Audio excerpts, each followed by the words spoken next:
हाँ बेटा, आज अपने टॉपिक कर रहे हैं गोलीय दर्पण द्वारा प्रतिबिंब बनाने के नियम।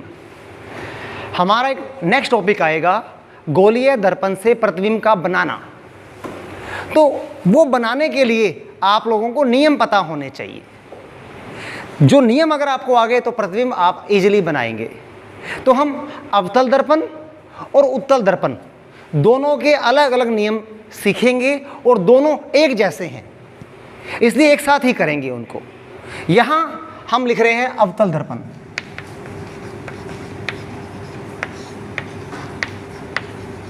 और यहां लिख रहे हैं हम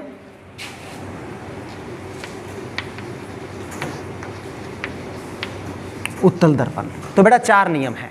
पहला नियम देखें,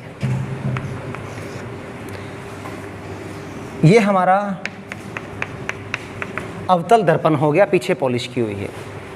प्रथम नियम बहुत आसान। क्या नियम है? अगर कोई प्रकाश की किरण अवतल दर्पण के मुख्य अक्ष के समांतर आती है तो वह लेंस से परावर्तन के बाद मुख्य फोकस में से गुजरेगी। पहला नियम। यही नियम मुख्य फोकस की परिभाषा भी था, याद हो तो आप लोगों को। तो पहला नियम क्या है? कोई भी प्रकाश किरण अवतल दर्पण के मुख्य अक्ष के समांतर आती है तो वह लेंस से परावर्तन के बाद कहां से गुजरेगी? मुख्य फोकस। फर्स्ट नियम। अब अगर हमसे उत्तल दर्पण की बात करें तो कोई प्रॉब्लम नहीं है, सेम ऐसा ही। ये उत्तल दर्पण में पॉलिश कहां होती है? इस तरह होती है। क्या नियम है? अगर कोई प्रकाश की किरण उत्तल दर्पण के मुख्य अक्ष के समांतर आती है तो वह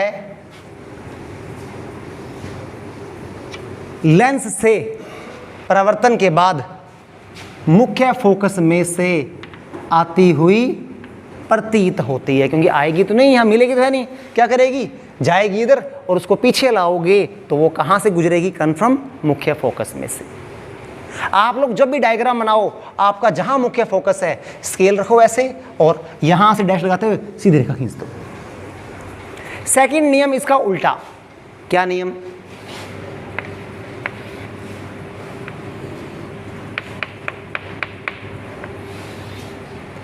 कौन सा दर्पण? अवतल दर्पण।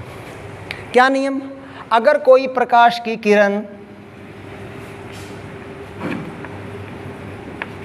अवतल दर्पण के मुख्य फोकस से गुजरती है, गुजर गई, फोकस से गुजर रही है, तो लेंस से परावर्तन के बाद समांतर हो जाएगी।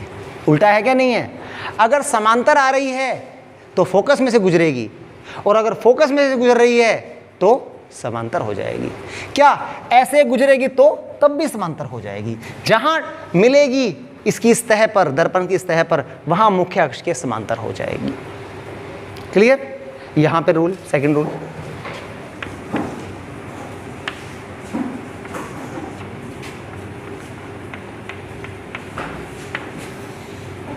इसका नियम क्या है? अगर कोई प्रकाश की किरण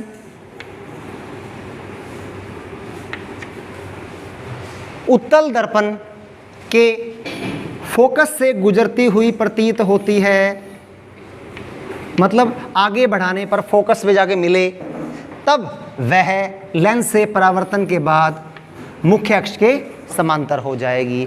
सेम है क्या? नहीं है। अगर समांतर आ रही है तो परावर्तित इस तरह होगी कि उसको पीछे बढ़ाओगे तो फोकस में से गुजरेगी। ये क्या है?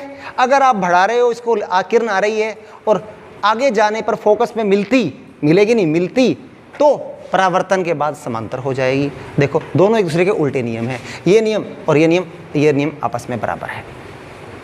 थर्ड नियम देखें आप लोग।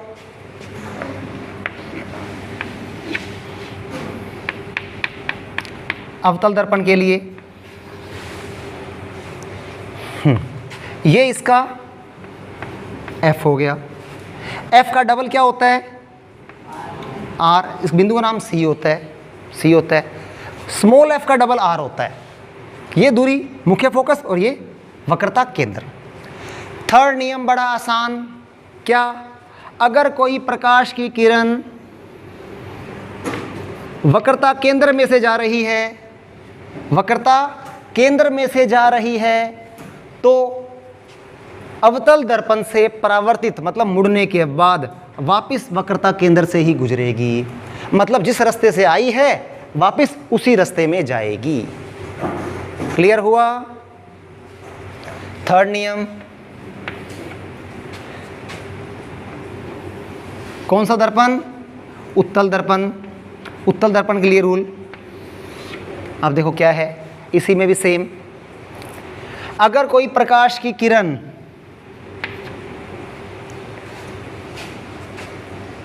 हमारा उत्तल दर्पण के वक्रता केंद्र में से जाती हुई प्रतीत हो रही है, क्योंकि जाएगी तो है ही नहीं यहाँ पे, क्योंकि वक्रता केंद्र या मुख्य फोकस तो इस साइड में होगा, प्रकाशिक किरण तो इस तरफ आएंगी। अगर जाती हुई मतलब अगर उस किरण को अपने आगे बढ़ाएं और बढ़ने पर वक्रता केंद्र से गुजर रही हो, तो वो किरण कन्फर्म दर्पण से परावर्तन के बाद अपने पथ का अनुसरण करेगी, वापस उसी पथ पर लौट आएगी। क्लियर हो गया? कब? जब सी में से गुजर रही है। जब एफ में से गुजरेगी तो समांतर हो जाएगी। फोर्थ रूल,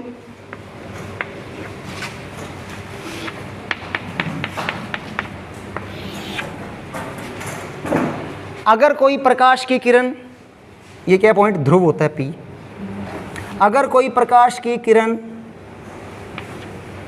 क्या कर रही है, हमारा जो अवतल दर्पण है उसके ध्रुव पर मिलती है, तो दर्पण से परावर्तन के बाद, दर्पण से परावर्तन के बाद परावर्तन के नियम का पालन करेगी। मतलब जितना ये कोण होगा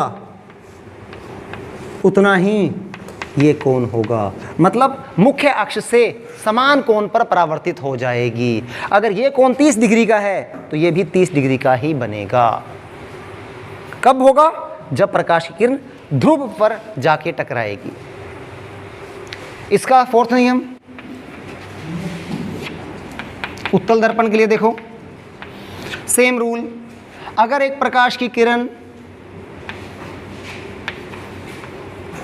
उत्तल दर्पण के ध्रुव पर आपतित होती है, तो वह परावर्तन के बाद परावर्तन के नियम का पालन करेगी, अर्थात आपतन कोण I और परावर्तन कोण R यहाँ पे भी बराबर होंगे। I क्या है? आपतित किरण और मुख्य अक्ष के बीच का कोण। R क्या है? परावर्तित किरण और मुख्य अक्ष के बीच का कोण। ये कोण क्या रहेंगे? बराबर रहेंगे। तो बेटा ये 4 नियम हैं। अगर हमें ये चारों नियम आते हैं तो हम गोलीय दर्पण से प्रतिबिंब का निर्माण करना बहुत आसानी से सीख सकते हैं। क्या नियम? द्वारा देखो, अगर कोई किरण मुख्य अवतल दर्पण में मुख्य अक्ष के समांतर आ रही है तो क्या करेगी? कहाँ से गुजरेगी? कन्फर्म फोकस में से। उत्तल में क्या होगा? अगर समांतर जा रही है तो ये फोकस में से गुजरती हुई प्रतीत होगी, ऐसे लग रहा है फोकस में से आ रही है। अगर फोकस में से गुजर रही है तो समांतर हो जाएगी। यहां पे भी अगर फोकस में से गुजरती हुई प्रतीत हो रही है उत्तल दर्पण के लिए, तो परावर्तन के बाद मुख्य अक्ष के समांतर। नेक्स्ट, अगर अवतल दर्पण के वक्रता केंद्र से कोई प्रकाश की किरण जा रही है तो दर्पण से परावर्तन के बाद कहाँ जाएगी? वापस अपने पथ पर आ जाएगी, उसी रास्ते में चलेगी। यहाँ पे भी अगर कोई प्रकाश की किरण वक्रता केंद्र से गुजरती हुई प्रतीत हो रही है, यहाँ गुजरेगी नहीं, तब वह दर्पण से परावर्तन के बाद वापस अपने पथ का पालन करेगी। और अगर कोई प्रकाश की किरण ध्रुव से गुजर रही है तो ये परावर्तन के नियम का पालन करेगी।